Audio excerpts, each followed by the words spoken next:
ጤና ይስጥልን ውድ የመረጃ የዩቲዩብ ገጽ ተከታዮችና አድማጮች እንደምን አላችሁ? ለዕለቱ የተመራረጡትን አርዕስተ ዜና ወደ እናንተ ይዘን ቀርበናል። አሁንም ወደ መካከለኛው ምስራቅ ይወስደናል። የኢራን ጠቅላይ መሪ ሀገሪቱ የኒኩሌር ጦር መሳሪያ መርሃ ግብር በሙሉ ፍጥነት እንዲራመድ ማዘዛቸው ተሰማ። እንደ ዘገባው ከሆነ ቴህራን በሰላም ድርድሩ ለመውጣትና ተገፍታ የገባችበት የገለጸችው የኒኩሌር ጦር መሳሪያ ለማበልጸግ በተቻለ አቅም በፍጥነት መስራት አለባት ብለዋል። ኢራን አሜሪካ እስራኤል ለመግታት የኒኩሌር ጦር መሳሪያ ለመገንባት ሌላ ምርጫ የላትም ብለዋል። የኢራን ንብረት ሀብት መጠን ሉዓላዊነት የመወሰን የማስገደድ ጊዜው አብቅቷል። የአሜሪካ ግብርና ዕቃ የሆኑ ምርቶችን በቀዘቀዘ ገንዘብ የመግዛት ግዴታ የለብንም ብላለች ኢራን። የኢራን የግብርና ሚኒስተር የአሜሪካ ግብርና ምርቶች በቀዘቀዘ ገንዘባችን ለመግዛት የሚያስገድደን ነገር የለም ማለት የመግዛት ግዴታ የለብንም ያሉ ሲሆን ይልቁንም አሜሪካ ኩባንያዎች ምናልባት ጥሩ ሀሳቦችና ምርቶች ካቀረቡ ኢትስ ኦኬ እኛ ራሳችን ፈቅደን በፍላጎታችን መግዛት እንችላለን። ከዚህ በተጨማሪ ምናልባት የንግድ ግንኙነት የመጨመር እድልም ጭምር ይኖራል። ይህ ካልሆነ ሌላ ግን እመኑ የኢራን ንብረት ሀብት መብትና ሉዓላዊነት ሁሉም የመወሰን የማስገደድ ጊዜው አብቅቷል ሲሉ ተናግረዋል። በሌላ በኩል እንደ የኢራን ኤጀንሲ ዘገባ የኢራን ምክትል የውጭ ጉዳይ ሚኒስተር ካዚም ባጋብሪ አውጥቷል ያሉት መግለጫ በዛሬ ዕለት በኳታርና ፓኪስታን ወገኖች ጋር በዶሃ ያደረገው ድርድር ከሞላ ጎደል ሁሉም በሚባል ደረጃ አብቅቷል ያሉ ሲሆን የመግባቢያ ሰነድ አፈጻጸም በተመለከተ ሰነዱን የሚከታተሉ ቡድኖች የመጀመሪያ ስብሰባ ኢራን፣ ኳታርና ፓኪስታን በተገኙበት በዶሃ አካሂዷል። በሊባኖስ ያለው ጦርነት ከማቆም ጋር በተያያዘ ማስታወሻ የመጀመሪያው አንቀጽ መሰረት አሜሪካ ግዴታ ጥሰት መሆኑን ጭምር አንስተዋል።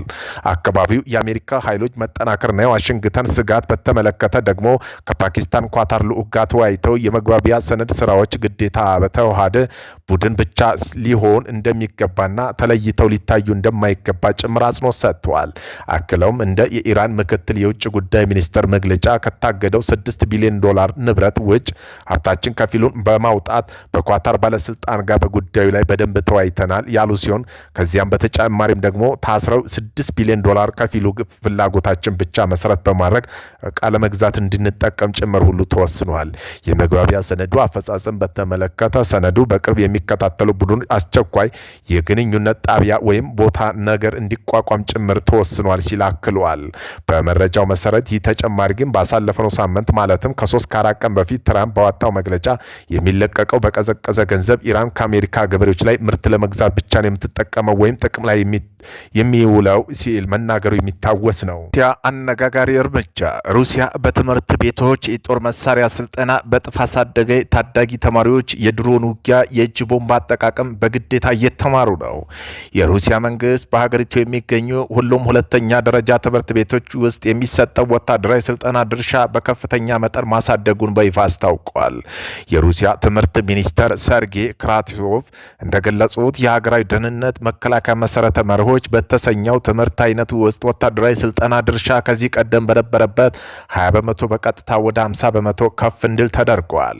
ይህ አዲስ መመሪያ መሰረት ከ6ኛ እስከ 11ኛ ክፍል ያሉ ታዳጊ ተማሪዎች በየዓመቱ 17 ሰዓት አስገዳጅ ወታደራዊ ስልጠና ማግኘት የጀመሩ ሲሆን ትምህርቱ እጅግ ዘመናዊና ጉዳይ የሆነ ጦርነት ስልቶች ያተኮረ ነው።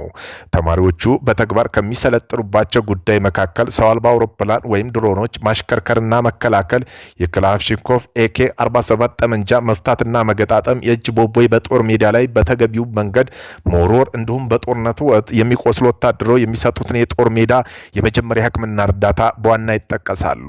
እንደ እርምጃው ከሆነ የሶቪየት ህብረት በፈረሰችበት ወቅት ተቋርጦ የነበረው የ2022 የዩክሬን ወረራ ተከትሎ በድጋሚ ያገረሸው የመጀመሪያ ደረጃ ወታደራዊ ስልጠና ከፍተኛ ደረጃ ያነቃቃል። መንግስት ከ9ኛ እስከ 11ኛ ክፍል ላሉ ተማሪዎች የተለየ የ64 ሰዓት ከፍተኛ ወታደራዊ ኮርስ በማዘጋጀት ላይ ሲሆን ወታደራዊ ማሰልጠኛ ስፍራ ላይ ቁሳቁስ ባላሟሉ ትምህርት ቤቶች ላይም የአቃቢ ህግ መስሪያ ቤት ከ200 በላይ ክሶች መስርተዋል። የኔቶ መሪዎች ሩሲያ እስከ 2030 ባለው ጊዜ ውስጥ አዲስ ጥቃት ልትሰነዝር ትችላለች የሚል ስጋት ማስጠንቀቂያ በሰጡበት በዚህ ወቅት ሞስኮ ታዳጊ ወጣቶች ለቀጣይ የጦርነት ምዕራፍ የማዘጋጀት ስራውን በከፍተኛ ፍጥነት እየገፋችበት ትገኛለች። ጦርነቱን ለማስቆም የተደረገው ስምምነት የአሜሪካ ሽንፈት መገለጫ ነው ስትል ኢራን ተናገረች።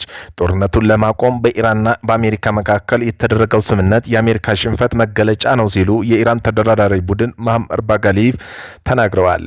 ከባሊቭ በአዘርባይጃን በኢራን ቴሌቪዥን ስርጭት ላይ በተላለፈው መልእክታቸው እንደተናገሩት እስላማባድ ስምምነቱን የግፊትና የማስገደድ ውጤት ሳይሆን የጀግናው የኢራን ሕዝብ ተቃውሞና ስልጣን ውጤት ነው ብለውታል። በዚህ መሰረት እስላማባድ የመግባቢያ ስምምነቱ የአሜሪካ ሽንፈት ማወጃ ነው ሲሉ ተደምጠዋል። ከፍተኛ ተደራዳሪ መሐመድ ባገር ጋሊፍ የመካከለኛው ምስራቅ የጸጥታ መዋቅር የክልሉ ሀገራት ብቻ መወሰን አለባቸው ብለዋል። የውጭ ወታደራዊ ኃይሎች በአካባቢው መውጣትና እንደ ስልታዊ ዓላማ እንቆጥረዋለን። የቀጠናው የወደፊቱ ጣፋንታ በግጭት ሳይሆን በመስተጋበር እንዲወሰድ በመካከለኛው ምስራቅ ሀገራት የሚገኘው ክልል ውጭ ያሉ ወታደራዊ ኃይሎች ያለመረጋጋት መንስኤ ናቸው ሲሉ አክለዋል። ጋሊፍ ወደ ባንክ አዘርባይጃን ባደረጉ ጉዞ እንደተናገሩት ኢራን መካከለኛ ምስራቅ የሚገኙ ሀገራት ጋር ውስጣዊ ጉዳዮች ላይ ጣልቃ ባለመግባት ሉዓላዊነት በማክበር ላይ በመተባበር ዝግጁ መሆኗን ተናግረው እስራኤል በደቡብ ሊባኖስ የምታደርገውን ጥቃት ወረራ ማቆም አለባት በማለት የኢራንን አቋም ደግመውታል። አሜሪካና ኢራን የተኩስ አቁም በመጣስ አንዳቸው ሌላቸው መከሰስ ጀምረዋል። በሆርሙዝ ወሽመጥ በኩል እያለፈ የነበረ የፓናማ የተመዘገበ መርከብ በትናንትናው ቅዳሜ ጥቃት ከደረሰበት በኋላ አሜሪካ በኢራን ላይ ጥቃት ፈጽማለች። የአሜሪካ ማዕከላዊ እዝ በንግድ መርከቦች ላይ ትንኮሳ ስለቀጠለ በኢራን በርካታ ኢላማ መምታቱን አስታውቋል። የኢራን እስላማዊ አብዮታዊ ዘብ IRGC ያጸፋው ምላሽ በኩዌት ባህሪን የሚገኙ የአሜሪካ መሰረተ ልማቶች ላይ የድሮንና የሚሳኤል ጥቃቶች ማድረሱን ገልጿል። የአሜሪካ ማዕከላዊ እዝ ባወጣው መግለጫ ኢራን የተኩስ አቁም እንዲታከብር እድል ተሰጥቷን ነበር፣ ጦሯ የድሮን ጥቃት የማድረስ ስምምነት መጣሱን መርጧል ብለዋል።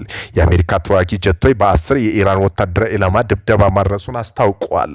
ሆርሙዝ ወሽመጥ አቅራቢያ የተፈጸሙ ጥቃቶች የመገናኛ ስርዓቶች፣ የአየር መከላከያዎችና የድሮን ማከማቻ ላይ ያነጣጠሩ ነው ተብለዋል። በመሆኑም የኢራን እስላማዊ አብዮታዊ ዘብ ባወጣው መግለጫ አሜሪካ ከ5 የባህር ዳርቻ ይዞታዎች ላይ ጥቃት ማድረሷን ገልጸዋል። በኩዌት አልሳም ወታደራዊ መቀመጫና በባህን ሪፋዝ ናቫል ፋሊት የሚገኘው 8 ቁልፍ መሰረተ ልማቶች ላይ የአጸፋ እርምጃ ተወስዷል ሲል አክለዋል። ከዚሁ ጋር ተይዞ ኢራን ከአሜሪካ ጋር የገባሁበት ስምምነት አልተከበረም በሚል ሆርሙዝ ስርጥ መልሳ መዝጋቷን አስታወቀች።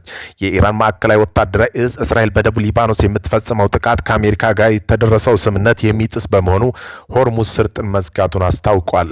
የኢራን አብዮታዊ ዘብ ባህር ኃይል የባህር መተላለፊያ በሁሉም መርከቦች በመዘጋቱ ማናቸው መርከቦች ወደ ስርጡ የሚቀርቡ ከሆነ ለአደጋ ስለሚጋለጡ መርከቦች ሆርሙዝ እንዳረቁ አስጠንቅቋል።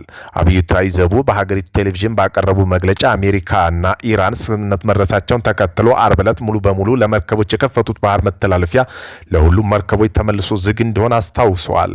ኢራን ከአሜሪካ ጋር በደረሰችው መግባቢያ ስምምነት እስራኤል በሊባኖስ ላይ የምታካሄደው ጥቃት እንደምታቆም የተገለጸ ሲሆን አሁንም ጥቃቱ መቀጠሉን ኢራን ስምምነቱ ተጥሷል በማለት የቢቢሲና አልጀዚራ ዘገባ